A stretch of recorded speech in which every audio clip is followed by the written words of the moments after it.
Hi everyone, welcome to another episode of Mineral Live. I'm with Antonio DiNunno, obviously Jordan Rocha here today.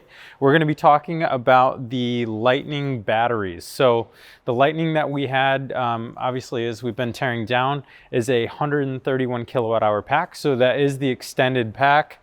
And so we'll walk through kind of like the overall configuration, number of modules, what's in series or parallel, and then we'll dive into some of the details. There's a few things I know that I took away just even in terms of how the thing came together, or came apart rather, and went together, that's indicative of some different service characteristics that we'll walk through, as well as I wanted to speak to a few of the thermal elements. But before we get into some of those higher level discussions, I think we'll let Antonio talk to some of the parallel series elements, as well as kind of talking to how some of these battery packs are connected. All right, so Ford was nice enough to actually supply us with the configuration on the part. So it's 5P, 8S for the small module, I believe 11S for the larger module. These were bonded with laser weld as opposed to wire bonding, which is a nice method for the pouch cells. Previous versions like the Mach-E and the Bolt used a ultrasonic weld using a pyramidal weld head. Yeah, and Antonio, one thing that sticks out to me in looking at this, there's kind of a theme if you look at the whole battery pack, and it's sort of closing out these major assemblies. So if you look at this piece, it's got a lot of very similar characteristics to the end plate on the housing. So the end plate on these battery modules is a cast aluminum piece, so it's closing out the cells themselves, which you can see in sort of like a cross-sectional view over here. They've got a very similar geometry with their current collector assembly right here. So it's coming in from the side of the cells, it's tying into each of the ends with the welding, as Antonio had mentioned, and then they're fastening it from the top down, just like they're fastening the end plates from the top down. So kind of a consistent theme in terms of how they're blocking off in the X and Y axes of these modules and containing these cells, as well as some of the current carrying devices such as this. Right. So there's two different module types in this pack. We have the smaller one, which is 11.95 kilowatt hours, and the 16.44 kilowatt hour larger pack. And that's just because of the shape of the pack, they were able to fit an extra small module in there. Right, and I think this smaller module, Antonio, correct me if I'm wrong, that lives in the front of the housing. And actually, we could probably point to it a little bit right here, Eric.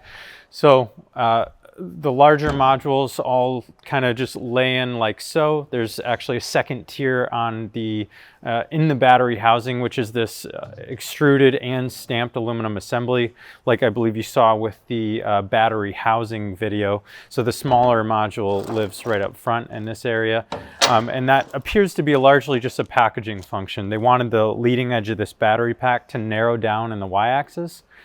And in order to support the amount of capacity that they're trying to achieve, they had to go with one module that is not the same as the other 8. Right, and that also, everything bolts in. There's lock-in features with these bolts. There was the coolant system, which was jumping over the cross members, and the electrical system was also jumping across and running module to module. Yeah, so these were the cooling plates. These laid in the pack just like this. All right, so you can see the fastening points.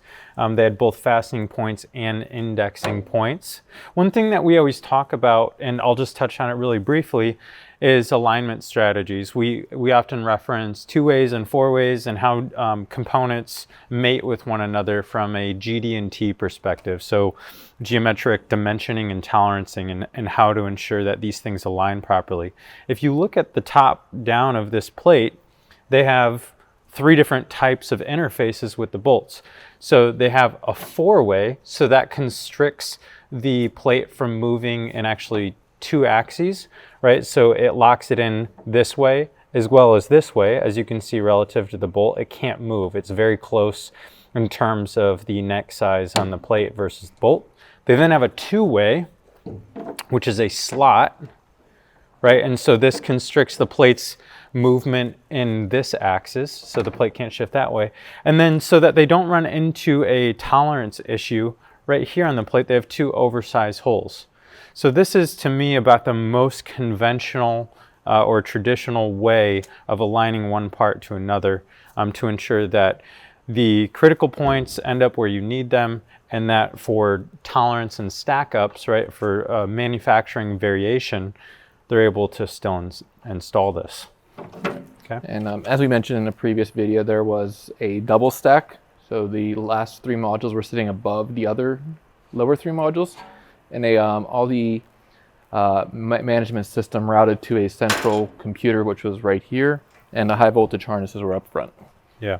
I guess while we're talking about the coolant plates, one of the things that I wanted to point out was the different mediums that the heat or the cold elements need to pass through before you get to the cells. So when we talk about thermal management and efficiency, ideally, right, the most efficient mechanism to cool a battery is actually liquid submersed, right? So you actually take a cell and you put it in liquid. This is very difficult to deploy in a production environment with things moving, to electrically insulate and yet still have fluid around them. So every production instance out there that I'm aware of anyways, at least high volume production, they put cells on top of other things and then run coolant through mediums such as this.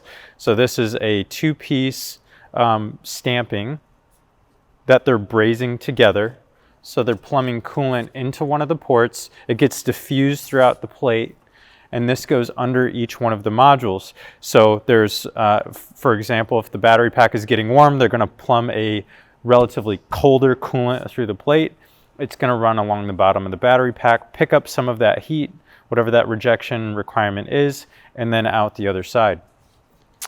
In this version, contrary to what we see on like a Tesla or a Rivian, for example, this one actually has quite a few mediums to get through before it actually makes thermal contact with a cell. So it has to get through the plate, so that's a layer of aluminum. It then has to go through a thermal paste right here. So you can see we scrape this off and you can see it sort of sandwiched in at the bottom of the battery pack.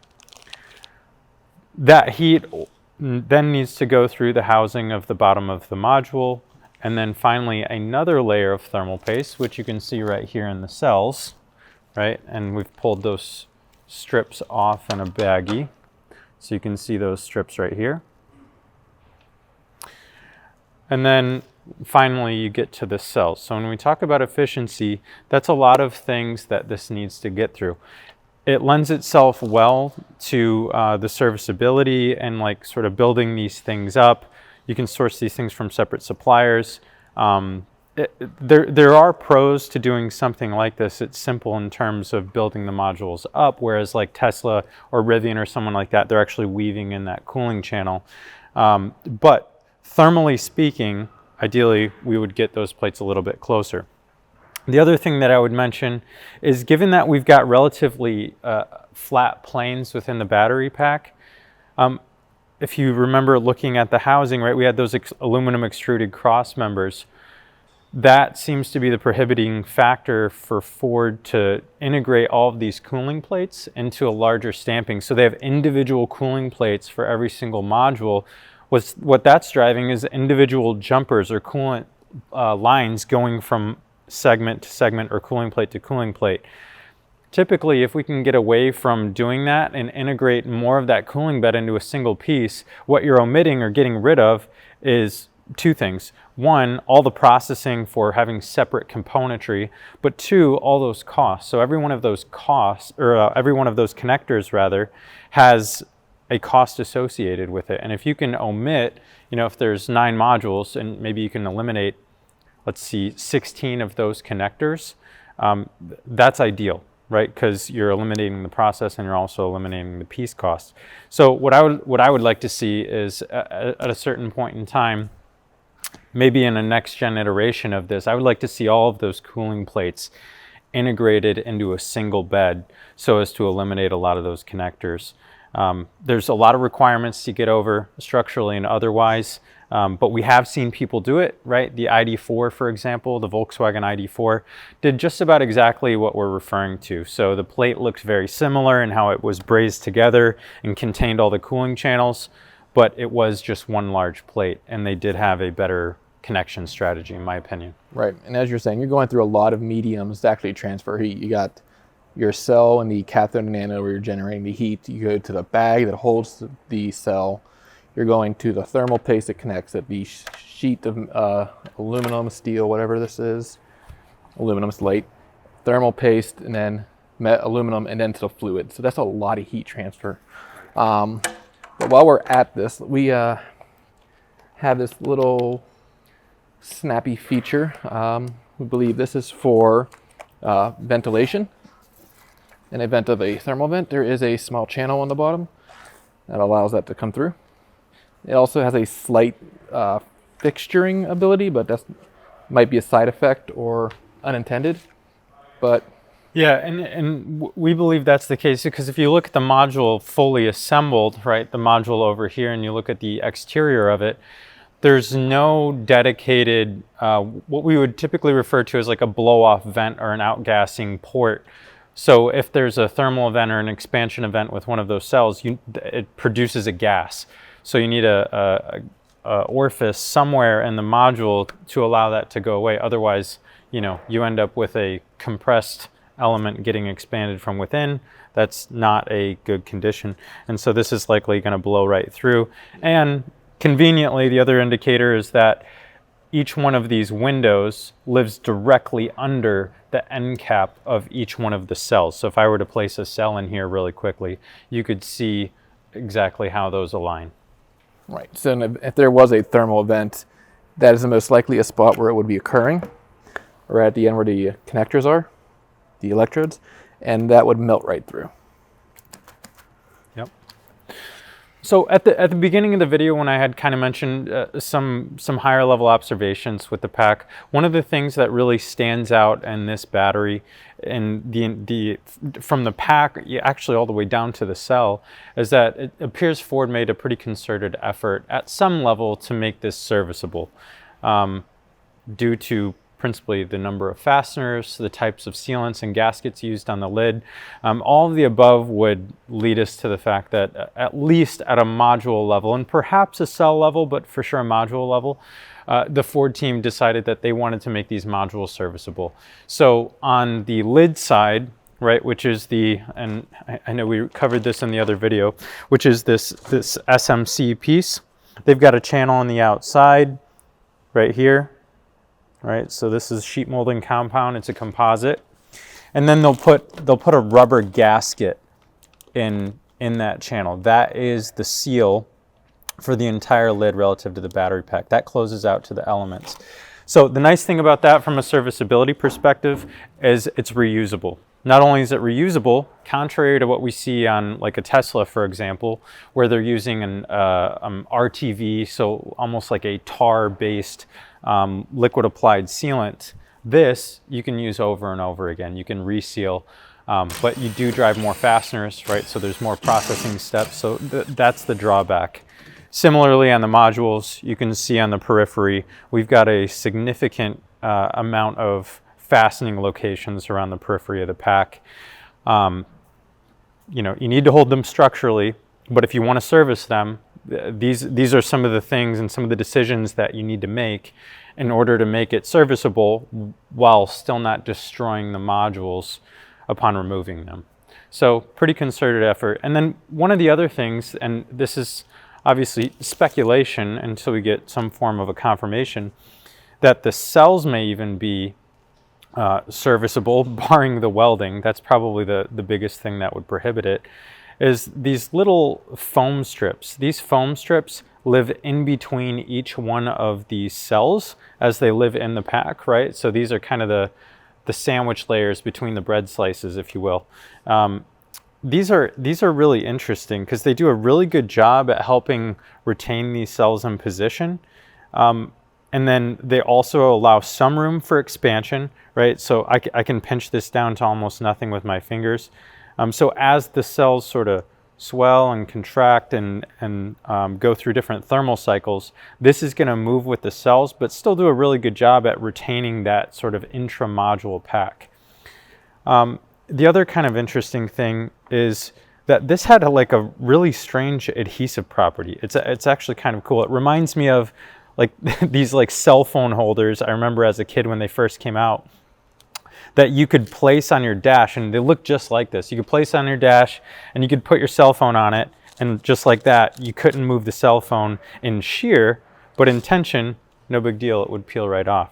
So it's kind of a cool approach to, you know, solve an issue or create a different environment for them. So just kind of an interesting observation there. And to the service point, when you separate the cells, you're not actually damaging the cells when you peel those off, right? So that could be a serviceability enabler for them. And that speaks to one of the key features of a pouch cell, is that these need to be under compression to operate. These bags are flexible. It is very easy to damage these in manufacturing. And if in service, whenever you're using it, you're jostling around, you're bumping, you're hitting your brakes hard, any deformation in the cell can cause a thermal event from electrodes shorting out with internally. So that foam bit allows some shifting and some plus or minus on the cells being stationary. So in exchange, you're getting a little bit of stability, and the adhesive property allows for the cells to stay together even when there's no other features holding them in. So we have the two plates on the end, which are fastened into the lids, which hold tension. And even these cells, which have nothing into them, will not peel apart because of that foam. It's pretty well stuck together. There was the voltage sensor harness, which was running along the side. We can see on the actual current collector where we had welding to each of the bricks of cells to monitor the voltage, which runs to the BMS system over by Jordan. So each module did not have its own dedicated battery management board, but it ran to the central BMS. So Antonio, on the topic of the cells, what is the supplier and the chemistry of these cells? This is a SK Innovation. It is a NMC battery cell. We're not entirely sure on the chemistry. We don't have to tear these open, but we might do that just for fun later to actually see what the ratio is. And let's get this apart. So this just sits on top, and this is where your battery management system connects to the actual cells. And there's another adhesive strip here. But on this note, this is also one of the neat features of pouch cells is these guys sit very, very close to each other. They're in direct proximity. You have your foam between every other cell, and the other ones are in direct contact with each other. So in a thermal event, there is zero room for safety on these. But the key benefit of a pouch cell is you have a lot of variability in sizes. You're not really constrained. So this is a Mach-E battery. It is smaller. This Smaller is, in the Z-axis, right? yes, same length. And this is a competitor battery, which is super thin. It probably has less stacks internally, but still the same voltage. Yeah, it's interesting on the Mach-E, Antonio, and we've got the Mach-E on the table, but it does appear to be quite a bit thicker, right? Like the actual width of the cell, right? It's pretty thick. I would say maybe extra 2 or 3 stacks internally. And certainly more so than the competitor you just had. Right. This guy is pizza thin, New York pizza thin. This is Detroit pizza. Yeah, so on the topic of the Mach-E, you know, we had brought the Mach-E out here. It's interesting to see, and just like, I mean, a model year, it could be even months apart in terms of when these vehicles were built, but it's interesting to see how much the housings and the construction of the modules change while still being pouch cells. So you can see, you know, it's interesting. One of the questions we get from clients often is, hey, what are the trends that you're seeing in the automotive market as it pertains to BEVs, batteries, packaging, thermal management, fill in the blank, but all with respect to electrification? And the short answer is a lot of companies are still sort of blazing their own trail in this regard, right? If you look at ICE applications, you had like longitudinal and transverse, you had turbocharged, and you had there was some variation, right? And there's even variation within those, but it was pretty well understood for many major monuments within an ICE application, so internal combustion application, where a lot of these things lived. When you package a certain component in a certain area of the vehicle, there's a very finite number of packaging types and applications and executions. In the BEV world, right, as you can see, even between a Lightning and a Mach-E, you're seeing a pretty stark difference in how they're packaging. And this, mind you, is at the same company and the same cell type. Right. Yeah, it's another SK Innovation cell. It's same chemistry, maybe slightly different if they've upgraded. But one of the big changes architecturally is that welding connection. So if you go cell to cell, you see there's these small little containers that hold two cells together. These actual electrodes will overlap and connect with the next one. So you have a 3-set cell series that come through, and like on the bolt over here, are welded together using an ultrasonic technique, using the pyramidal structure. So the Mach-E uses that same architecture there. Yeah, it's interesting. The Mach-E has more parallels in many regards in terms of the module construction with the Bolt than it actually does with the Lightning. You know, the fact that they're sort of along the axis, the long axis of the battery, they're using through bolts to keep those in compression. They've got the end plate that helps support that function, similar to the Mach-E, whereas the Lightning, they still have end plates. The Ford applications obviously went with the cast aluminum versus the stamped execution on the Bolt, so a slight difference there. But that axial loading that we're seeing on the Mach-E is much more akin to a Bolt. And just to be clear, what I'm referring to is this bolt, right? So it's like a carriage bolt that's essentially running through the substrate, or the housing for each one of these cells through the length of the module to keep those in compression. So yeah, that's a better view for you. So on the Lightning, what they likely have to do is there's probably a fixture. Actually, I would be willing to wager there's a fixture for those end plates that's going to get those end plates and compress given a certain specified load on those cells, and then someone needs to come in from a different axis, top down and laterally from the side, and run the fasteners so as to retain that plate in place. All right. And I guess the last thing we can finish off with is the battery management. So each module, there's 10 modules, 11 modules? On the Lightning? Yes. There's 9. Nine modules. So 3, 3, 3, and then 1 out. So this board is covering the function of a battery monitoring board and the battery management system. So it's very densely populated in certain areas. And there's a separate area that's doing all the actual battery management up here. So it's a different strategy. I can't say this is better or worse, but it's different. Yeah, but it is interesting that this one is very, very similar to the Mach-E. Slight board changes. Right, The they're almost identical. Right, but that's just over there. But I would say architecturally, very similar execution. So thank you all for joining us. Hopefully you enjoyed the video on the Lightning. If you're interested in more, obviously we go into significantly more depth. We can't give it all away on the channel, unfortunately. Please reach out to us at sales@leandesign.com. If you're interested in one of our costing or our detailed reports, we'd be happy to help you out. And as Corey would say, don't forget to subscribe. Thank you.